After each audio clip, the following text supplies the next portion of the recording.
C'est toujours difficile de mettre des mots sur ce qu'on a pu voir à Calais lors de notre aventure là-bas et après avoir collecté des vêtements pour amener sur place auprès d'une association, l'Auberge des Migrants.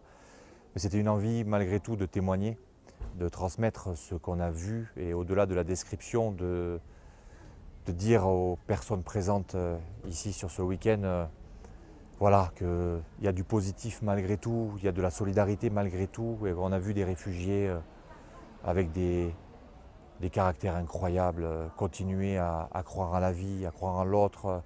Et puis que sur place, contrairement à ce que peu de médias disent, il y a une organisation incroyable, beaucoup d'humanité, de bienveillance, des bénévoles, des gens investis de partout, qui viennent donner de leur temps, de leur savoir, des juristes bénévoles, des bûcherons bénévoles, des bénévoles tout court qui n'ont pas un savoir-faire en particulier mais qui sont là pour donner la main.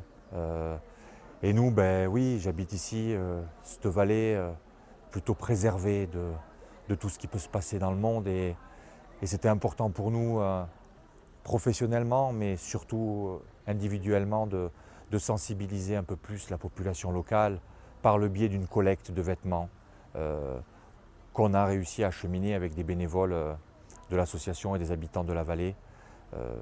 Collecte de vêtements triés, vraiment triés sur le volet, du vêtement très technique, des coupe-vents, matériel chaud, duvet.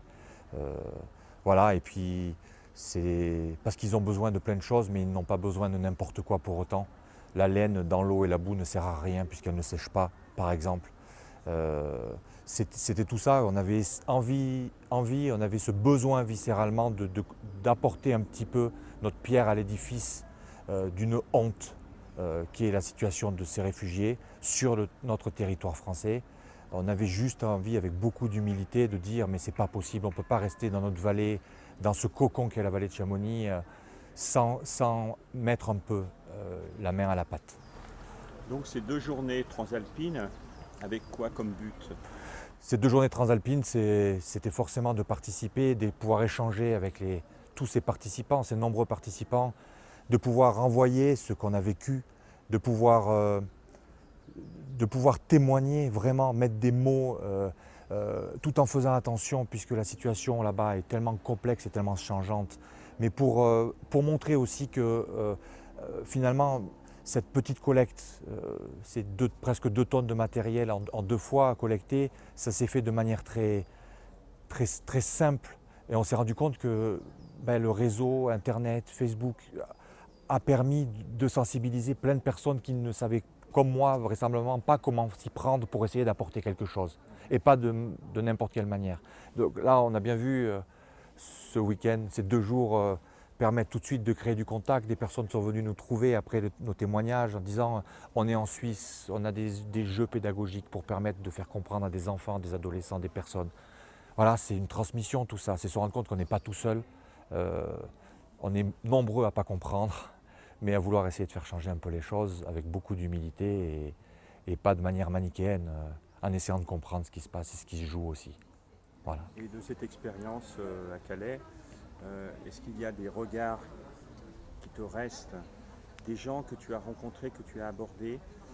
Il y a quelque chose en fait, qui est retenu de ça, enfin quelque chose qui...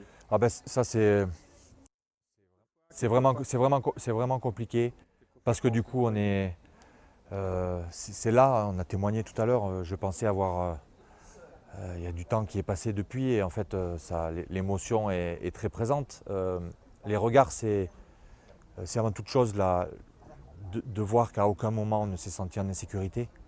Je ne dis pas ça parce que je sais que pour autant, il y a concentrer autant d'habitants dans des conditions comme ça, forcément on reproduit aussi des risques de tension entre les communautés. Mais oui, le regard bienveillant des migrants, des réfugiés là-bas, le fait de voir l'Auberge des Migrants, cette association sur place avec des bénévoles investis qui en fait n'étaient plus dans le choc, ils étaient dans l'action. Croiser le regard où on était marchant dans la boue, dans la jungle avec des migrants qui du coup nous laissaient passer, se mettaient en retrait. On en était désolé en disant non, non, vous passez. Voilà, des petits qui venaient avec nous, nous regarder, jouer. Euh, la vie dans tout ça. Et ce que je disais un peu tout à l'heure sur le témoignage, c'est que on a quand même l'homme ou la femme est incroyable, le sentiment de vie coûte que coûte, la solidarité. On a croisé des regards de juristes, des bûcherons qui sont venus d'Europe pour construire un centre juridique en bois. On sait que des médecins, des urgentistes, des dentistes sont venus apportent leur contribution tous les jours.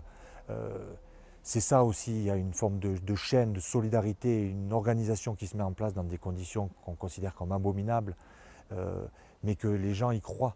Les gens y croient. Et le regard dans l'autre, ben c'était des fois aussi la honte de comment on peut être responsable de ça. Et comment ils ne nous jugent pas pour les personnes qui sont dans cette situation-là. Comment ils arrivent encore à nous voir avec un côté peut-être bienveillant. Ça, je suis admiratif puisque si je ne prenais qu'une seule seconde leur place, je ne sais pas quelle serait ma réaction. Voilà ce que je peux dire un peu sur cette aventure qui nous a broyés aussi, parce que c'est difficile d'essayer de défendre des valeurs et des idées, de les appliquer au quotidien et de savoir que ben, là aujourd'hui il fait beau, on est là et que là-bas ben, ça continue quoi. Voilà. Donc, mais ça nous donne aussi l'énergie et la volonté de continuer, de faire des petits, de semer. Et quand on voit, on peut tirer que mon chapeau à tous ces bénévoles et personnes de tout horizon, nationalité, complexe, peu importe les religions. On était avec une jeune musulmane qui nous donnait la main pour distribuer les affaires. Ça n'avait pas d'importance tout ça. Voilà. Et je crois que finalement la haine, parce que c'est un peu ce sentiment qui ressort, c'est que la loi sur notre territoire ne soit pas appliquée pour faire appliquer tout ce qui touche aux droits humains. Et si la loi existe, c'est aussi pour ça. Et qu'aujourd'hui ce ne soit pas appliqué ou applicable, c'est pas entendable. Voilà. Merci.